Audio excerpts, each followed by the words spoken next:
Did you ever receive any money from former House Speaker Martin Romualdez? No, never. When?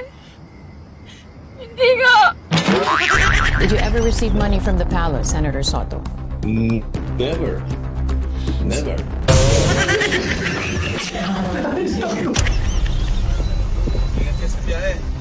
Apo sir, kayo din po sir, ingat po kayo sir, maulan ngayon sir.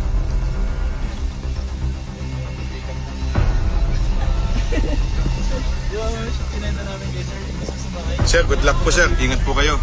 Sure. Ingat po. Sir, ingat po. Go. Okay, start na kami ha. Sige. Naka-waste po ba kayo? Hindi. No ways. No waste, oy. RJ. Go.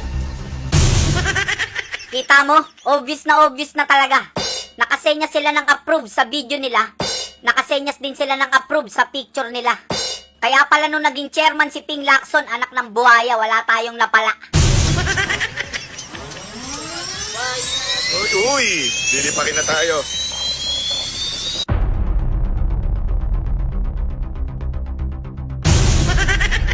Grabe oh, yan oh.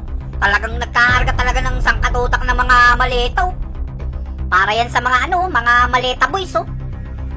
Kitang-kita mo talagang dami oh. 8 kay Erwin Tulfo, 5 kay Tito Soto. Pagka ganyan yung namumuno, talagang kawawa talaga yung Pilipinas oh. Kaya pala nag-lockdown sa Senado. Ito pa oh, kitang-kita oh, yan oh, sinasakay yung maleta sa sasakyan oh. Obvious talaga oh. Obvious na. Alam na ng taong bayan ano nangyari. Obvious, alam na namin talaga. Wala ka kamo sa posisyon nun, tapos tumanggap ka ng pera, di ginamit mo sa kampanya.